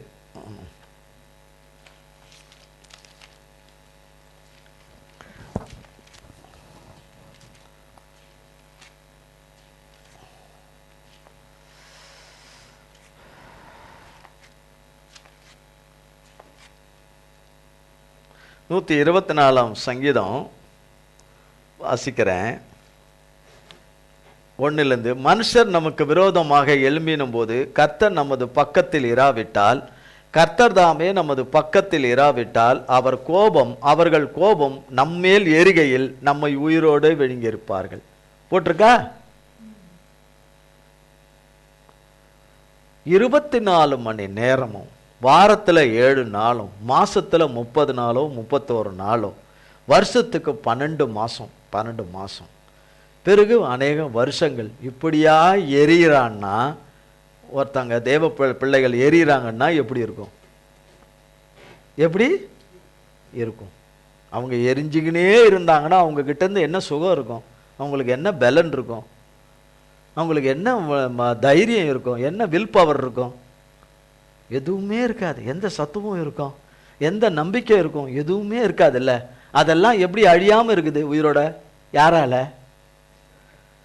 ஈஸியாக சொல்லிடுவோம், கர்த்தரால. நமக்கு அது தெரிஞ்ச கை வந்த வார்த்தை, கர்த்தரால அப்படின்னு சொல்லும் போது, அப்போ எரிகிறவர்கள் என்ற இடத்துல நான் இருக்கிறேன்னா, எரிச்சலோட நான் இருக்கிறேன்னா, எரிச்சல் உள்ள வார்த்தைகள் என் மேல வருதா? கொப்பளிக்கிற வார்த்தை அது வந்தா சாகடிக்க கொடுக்கணும். ஏன்னா உன் மன்னிச்சிருமா, என்னை மன்னிச்சிருப்பா, ஐயா மன்னிச்சிருங்க, சார் மன்னிச்சிருங்க, பிரதர் மன்னிச்சிருங்க, பாஸ்டர் மன்னிச்சிருங்க, அங்கிள் மன்னிச்சிருங்க, ஆன்டி மன்னிச்சிருங்க, இன்னார் மன்னிச்சிருங்கன்னு சொல்லிட்டு நூற்றுக்கணக்கான முறையில் திருப்பி அதை செஞ்சுக்கிட்டு நம்ம நடந்தோமானால் கர்த்தருக்கு எப்படி இருக்கும்? நமது வேரியில் எந்த வகையில் நம்ம மேலே விருப்பம் உள்ளவராக இருப்பார்? நம்மளை எப்படி நம்ம மேலே அவருக்கு ஒரு விருப்பம் எப்படி இருக்கும்? நம்ம மேலே அன்பு வைக்கிறாரு. அது அன்புள்ள தேவன்றதுனால அவர் அன்பே உருவானதுனால அன்பு வைக்கிறாரு. ஆனால் நம்ம மேலே எப்படி பிரியத்தை வைக்க முடியும்? அவர் நம்ம மேலே பிரியமே வைக்க முடியாதே. இப்போ நம்முடையவங்க நம்ம மேலே பிரியமாக பேசலை, நம்மளை பிரியமாக 2 வார்த்தை பேசுனாலே நமக்கு என்னவா இருக்கு? நம்மக்கிட்ட முன்ன மாதிரி பிரியமாக பேசலையே, மூஞ்சி கொடுத்து பேசலையே, காது கொடுத்து கேட்கலையே அப்படின்றோம். அப்போ நம்ம எப்படி நடந்துக்கிறோன்றதும் வரணும் இல்லை? நம்ம எப்படி நடந்துக்கிறோன்னு வரணும் இல்லையா? நினைப்போம் இல்லையா? பாருங்க, அவர்கள் கோபம் நம்மேல் எரிகையில் நம்மை உயிரோடே விழுங்கியிருப்பார்கள். அப்பொழுது தண்ணீர்கள் நம்ம மேல் பாய்ந்து வெள்ளங்கள் நமது ஆத்துமாவை, இவரும் என்ன சொல்றாரு? தண்ணீர்கள் சொல்றாரு. தண்ணீர்கள் நம்மேல் பாய்ந்து வெள்ளங்கள் நமது ஆத்துமா மேல் பெருகி கொந்தளிக்கும் ஜலங்கள் நமது ஆத்துமாவின் மேல் புரண்டு போயிருக்கும் என்று இஸ்ரவேல் இப்பொழுது சொல்வதாக. நம்மை அவர்களுடைய பற்களுக்கு இரையாக ஒப்புக்கொடாத தேவனுக்கு இப்ப பேசுறாருல கர்த்தர், இப்ப வசனத்துல வார்த்தையில பேசுறாருல, நீங்க உண்மையா கர்த்தருடைய பிள்ளையா இருந்தா கேட்கிற வார்த்தையிலே பலன் வந்துடும். கேட்கிற வார்த்தையில என்ன வந்துடும்? பலன் வந்துடும். கேட்கிற வார்த்தையிலே என்ன வந்துடும்? சத்துவம் வந்துடும், பலன் வந்துடும். கேட்கிற வார்த்தையிலேயே உயிர் வந்துடும், உயிர் மீட்சி வந்துடும். என்ன வந்துடும்? உயிர் மீட்சி வந்துடும். நமக்கு இருக்கிற அந்த பலவீனங்கள் நம்ம விட்டு, அந்த ஆவி நம்மளை விட்டு போயிடும். கேட்டு இருக்கும் போதே சுகம் உண்டாகிட்டே இருக்கும், ஆரோக்கியம் வந்துகிட்டே இருக்கும். யாருடைய வார்த்தையில? கர்த்தருடைய வார்த்தையில. கர்த்தருடைய வார்த்தையில. 10ஆம் வசனம் பாருங்க, வாசிங்க. யோனா 3 அதிகாரம் 10ஆம் வசனம்.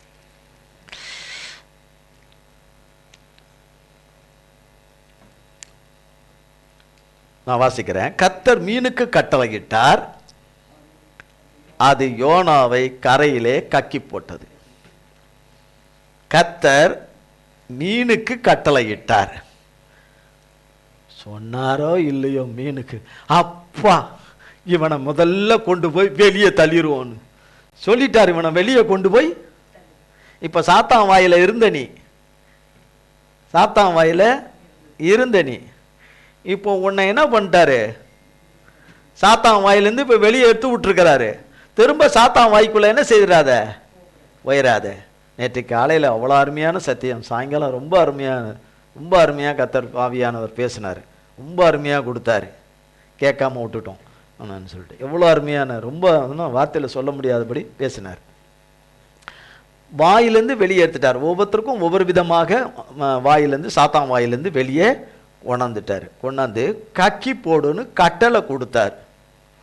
என்ன செய்தாரு?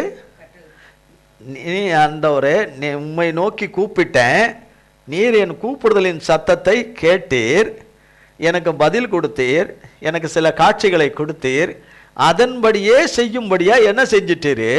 இப்போ உள்ள இருந்து வெளியே வர முடியாத என்ன வெளியே கொண்டாந்துட்டீர். உள்ளே இருந்த எண்ணெய், முடக்கப்பட்டு இருந்த, சிறையாக்கப்பட்டிருந்த எண்ணெய், விலங்கிடப்பட்டிருந்த எண்ணெய், முற்றிலுமா என்னை விடுவித்து கொள்ள முடியாத நிலைமையில இருந்த எண்ணெய், என்னுடையதை, என்னையும் என்னுடையதையும் வெளியே கொண்டு வந்து கரையிலே கொண்டு வந்து போட்டேர். இப்ப கரை வந்துட்டார், இப்ப கரை சேர்ந்துட்டாரு. இப்ப எங்க இல்ல அவரு? மீன் வயிற்றுக்குள்ள இல்ல. 3 நாள் சாப்பிடாத அந்த சாப்பாடு இப்ப சாப்பிட மீன் போகணும். 3 நாளா சாப்பிடலையா? இப்போ சாப்பிட்றதுக்கு அதுக்கு டின்னர் ஏற்பாடு பண்ணியிருப்பாரு கடல்ல. அந்த மீனுக்கு கர்த்தர் வார்த்தையை கேட்டு கீழ்ப்படிஞ்சு, எல்லா சித்தத்துக்கு கீழ்ப்படிஞ்ச அந்த மீனுக்கு ஏற்ற உணவை, டின்னரை அவர் ஏற்படுத்தியிருப்பாரு. அது விருன்னு போயிருக்கும். பழைய சுறுசுறுப்பு, பழைய ஆட்டம் பாட்டம் குதிய அந்த அதில் அந்த மீன் போயிட்டுருக்கோம். அது தேவசத்தா நிறைவேறிச்சு, அது கிளம்பி போயிருச்சு. அவ்வளோ பெரிய மீன் ஒரு கரையை லேஸில் தொட முடியாது, செத்துரும் அந்த மீன். அந்த மீன் வந்து சிக்கிக்கும், அந்த மீன் வந்து சிக்கிறோம். அப்போ பல 1000 அடிக்கு அப்பால், பல 1000 அடிக்கு, கரையிலேருந்து ஆயிரக்கணக்கான அடிகளுக்கு அப்பால், ஆழம் அதிகம் இருக்கிற இடத்துக்கு லெவலுக்கு வரைக்கும் தான் அது வர முடியும். அதுக்கப்புறம் அது வர முடியாது. ஆனால் எப்படி வந்துச்சு? அது கரையிலே கொண்டு வந்து போட்டதாக தான் வேதவசனத்தில் இருக்குது. அது கிட்டத்தட்ட ஒரு காவாசி கடல் இருக்கிற இடத்துல கொண்டு மீன் யோனாவதி தண்ணிக்குள்ளே தூக்கி போட்டு ஒரு 50-100 அடி ஆழங்கிட்ட இருக்கிற இடத்துல கீழே போட்டுட்டு அது போயிடுச்சுன்ற மாதிரி சொல்லப்படலை, கரை சேர்த்துருக்குன்னு. அது ஒரு அதிசயம். அது நீரோட்டத்தை அதிகமாக்குனாரா, ஆழத்தை அதிகமாக்குனாரான்னு நமக்கு தெரியாது. ஆனால் அது எவ்வளோ தூரம் மேக்சிமம் வர முடியுமோ அவ்வளோ தூரம் வந்து அவரை கரையில் கக்கி போட்டுருக்குது. கரையில் கக்கி போட்டு அதுக்கப்புறம் என்ன நடந்ததுன்னு உங்களுக்கு தெரியும். யோனா எப்படி நடந்துக்கிட்டாருன்னு தெரியும். அதுக்கப்புறமும் என்ன நடந்துக்கிட்டாருன்னு நல்லாவே தெரியும். அதுக்கப்புறமும் கோணிக்கிட்டாரு, அதுக்கப்புறம் நடந்தார், அதுக்கப்புறம் மறுபடியும் கோணிக்கிட்டாரு. அப்போ அடிக்கடி கோணிக்கிறதும், அடிக்கடி கோபிச்சுக்கிறதும், அடிக்கடி பண்ணி சுருட்டிக்கிறதும், அடிக்கடி நம்ம சுருட்டிக்கிறதெல்லாம் விட்டுறணும். இந்த கெட்ட சுபாவத்தெல்லாம் விட்டுறணும், அடியோட நாம் விட்டுறணும், அடியோட விட்டுறணும். நம்மளுடைய கூப்பிடுதலின் சத்தம் தேவனிடத்தில் கேட்டாதான் ஆச்சு. நம்ம கூப்பிட்டுக்கினே இருக்கிறோன்னா கேட்டுக்கினே இருக்கிறாரெலாம் அர்த்தம் இல்லை. அவர் கூப்பிட்ட சத்தம் அவர் செவியில் வந்து எட்டிருச்சுனாலே, அதை அங்கீகரிச்சிட்டார்னாலே, ஏற்றுக்கொண்டார்னாலே, நமக்கு செய்ய வேண்டியதை அவர் செய்வதற்குரியவைகளை எல்லாம் கட்டவிழ்த்து தருவார். செய்து வச்சிருப்பார், அதை கட்டவிழ்த்து கொடுப்பாரு. அப்போ மீன் வயிற்றுக்குள்ளேருந்து வெளியே கொண்டு வந்தது போல நம்மை கர்த்தராகிய தேவன் நாம் சந்திக்கும் எல்லா பிரச்சனையிலிருந்தும் வெளியே கொண்டு வருவார்.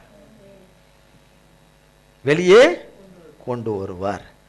அவர் விரும்புகிறபடி அவர் வழியில் அவரோடு கூட போய்கொண்டே இருப்போமானால், அவர் வைத்திருக்கிற விடுதலையை நமக்கு தந்து, அவர் வைத்திருக்கிற மீட்பை நமக்கு தந்து, அவர் தந்த ரட்சிப்பை நமக்கு தந்து, எல்லா வகையான பிரச்சனையிலிருந்தும், எல்லா வகையான பயத்திலிருந்தும், இல்லாமை இயலாமை வறுமையிலிருந்தும், காரியமாகாத நிலைமையிலிருந்தும், ஜெயம் வராத நிலைமையிலிருந்தும் வெளியே கொண்டு வந்து சமாதானத்தோடும் ஜெயக்கிருத்தியோடும் கடனில்லாத வாழ்வை வாடும்படி, சுகம் உள்ள ஒரு வாழ்வை, சுகத்தோடும் ஆரோக்கியத்தோடு உள்ள ஒரு வாழ்வை, தீர்க்காயுசோடு இருக்கிற வாழ்வை வாழும்படி கர்த்தர் நமக்கு அனுக்கிரகம் செய்வாராக. நமக்கு அனுக்கிரகம் செய்வார். ஆமென். என் தொண்டையை போய் நீங்கள் அதுக்கிட்ட போய் பேசுனீங்கன்னா தான் தெரியும் அது எப்படி எரியுது, எப்படி வலிக்குதுன்னு. ஏன் அதை பொருட்படுத்தலை? இந்த வாய் கர்த்தருக்குரியது. திரும்ப எப்படியா சுகமாக்கிடுவார், திரும்ப சுகமாக்கிறார். பல தடவை உப்பு தண்ணி போட்டு 2 தடவை குடிச்சிட்டேன், 2 தடவை வாய்க்கு ஒப்பளிச்சிட்டேன், நானே அதை செஞ்சு ஒப்பளித்தேன். ஆனாலும் கூட கர்த்தர் நிச்சயமாக அற்புதமான சுகத்தை நிச்சயமாக தந்துடுவார். இருக்கிற அந்த எல்லா நோவுகளையும் வலிகளையும் வேதனைகளையும் நிச்சயமாக எடுத்துருவார் கர்த்தர். வெறுமையை கட்டாயம் எடுத்துருவார். சந்திக்க முடியாத காரியங்களை எல்லாம் சந்திக்கும்படி அவரவருக்கு கர்த்தர் கிருபை செய்வார். தேவைகளை எல்லாம் சந்திப்பார். இந்த கிறிஸ்மஸ் காலங்கள், நியூ இயர் காலங்களுக்குரிய எல்லாவற்றையும் கர்த்தர் எல்லாருக்கும் சந்திப்பாராக. எல்லாருக்கும் சந்திக்கப்படணும், சபைக்கு சந்திக்கப்படணும், சபை ஊழியர்களுக்கு சந்திக்கப்படணும், சபை போதகர்களுக்கு சந்திக்கப்படணும். அவைகள் எல்லாவற்றுக்காகவும் ஜெபித்து கொள்ளணும். வர கிறிஸ்மஸ் 25ஆம் தேதி காலை 5 மணிக்கு, காலை எத்தனை மணிக்கு? 5 மணிக்கு. எனக்கு 4 மணிக்கு வரைக்கும் ஆசை, ஆனால் ஆவிக்குரிய பெற்றோருக்கு சிரமமாக இருக்கும். அதுக்காக தான். அதனால் 25ஆம் தேதி கிறிஸ்மஸ் அன்று 25ஆம் தேதி அதிகாலை 5 மணிக்கு ஆராதனை. கர்த்தருடைய செய்தியை டாக்டர் புனிதா மனோகரன் அவர்கள் கர்த்தருடைய செய்தியை கொடுப்பார்கள். 31ஆம் தேதி இரவு 11 மணிக்கு புது வருட ஆராதனை. கேட்டுதா? இதுவைகள் எல்லாவற்றுக்காக அந்த நாளிலே கர்த்தருடைய செய்திக்காகவும், அந்த நாளிலே நமக்கு மிகுந்த சமாதானமும் சந்தோஷமும் ஜெயகீர்த்தியாகும் விடுதலையோடு கூட நாம் கிறிஸ்மஸ் ஆராதனை, நியூ இயர் ஆராதனைகள் நமக்கும் நம்முடைய பிள்ளைகளுக்கு, கர்த்தர் கொடுத்த பிள்ளைகளுக்கும் மிகுந்த ஆசீர்வாதமாக இருக்கவும், சகல தேவைகளும் காரியங்கள் சகலமும் சம்பூர்ணமாய் சந்திக்கப்படவும், கர்த்தர் நாம் மகிமைப்படவும் நம்ம ஜெபிக்கணும். அதற்குரிய மனதும் இருதயமும் நமக்கு இருக்கணும். புரியுதுங்களா? நாம் தேவனுக்கு செய்வதில் முக்கியத்துவம் கொடுக்கணுமே தவிர மனுஷனுக்கு கொண்டு போய் என்ன செய்கிறது? முக்கியத்துவத்தை கொடுக்கக்கூடாது. கர்த்தர் இந்த வார்த்தைகளை நம்ம ஒவ்வொருவருக்கும் ஆசீர்வதிப்பாராக. ஜெபம் செய்வோம். எங்கள் அன்பின் பிதாவே, கர்த்தராகிய இயேசு கிறிஸ்துவின் மூலம் மண்டலே வருகிறோம். தந்தையாகிய தேவனே, இந்த நாளிலே ஆண்டவரே, இம்மாதத்தின் கடைசி மாதம் 12ஆம் மாதம் 1ஆம் தேதி உங்களுடைய சமூகத்திலே ஆண்டவரே உம்மை பணிந்து ஆண்டவரே தொழுது உமக்கு கோடான கோடி ஸ்தோத்திரங்களை, நன்றி பலிகளை செலுத்தவும், பாடி துதிக்கவும், உம்முடைய வார்த்தைகளை கேட்க வாங்கி உட்கொள்ளவும் கிருபை செய்திருக்கிறேரே. ஸ்தோத்திரம் ஸ்தோத்திரம் ஸ்தோத்திரம் ஸ்தோத்திரம் ஸ்தோத்திரம் ஸ்தோத்திரம் ஸ்தோத்திரம் ஸ்தோத்திரம் தகப்பனே. அல்லேலூயா. எங்கள் அன்பின் பரலோக தகப்பனே, எங்களுடைய நிலைமைகள் சூழ்நிலைகள் எல்லாம் உமக்கு தெரியும். மீனை ஆண்டவரே, யோனாவை மீனின் வயிற்றிலிருந்து வெளியே கொண்டு வந்து போடும்படி செய்தது போல எங்களுடைய எல்லா பிரச்சனையின் வயிற்றுக்குள்ள இருந்தும், எல்லா கடன் பிரச்சனையின் வயிற்றுக்குள்ள இருந்தும், சத்ருவின் பிடியில் இருந்தும், அதன் வயிற்றுக்குள்ள இருந்தும் ஆண்டவரே அல்லேலூயா முற்றிலுமாய் வெளியே கொண்டு வந்து எங்கள் ஒவ்வொருவரையும் மீட்டு விடுவித்து கரை சேர்த்து உமது நாமத்தை மகிமைப்படுத்துவீராக என்று பிதா, குமாரன், பரிசுத்த ஆவியின் நாமத்தினாலே பாதம் அணிந்து ஜெபிக்கிறோம் தூய பிதாவே. ஆமேன், ஆமேன், ஆமேன். என் ஆத்துமாவே கர்த்தரை ஸ்தோத்திரி, என் முழு உள்ளமையர் பரிசுத்த நாமத்தை ஸ்தோத்திரி. என் ஆத்துமாவே கர்த்தரை ஸ்தோத்திரி, கர்த்தர் செய்த சகல உபகாரங்களை மறவாதே. ஆமேன், ஆமேன், ஆமேன். கர்த்தராகிய இயேசு கிறிஸ்துவின் கிருபையும் பிதாவாகிய தேவனுடைய அன்பும் பரிசுத்த ஆவியானவருடைய அந்யோன்ய ஐக்கியமும் பராமரிப்பும் பாதுகாவலும் என்றென்றைக்கு நம் அனைவரோடு கூட சதா காலங்களுக்கும் நிலைத்திருப்பதாக. ஆமேன், ஆமேன், ஆமேன். எழுந்திருப்போம், ஜெபம் செய்வோம். எங்கள் அன்பின் பிதாவே,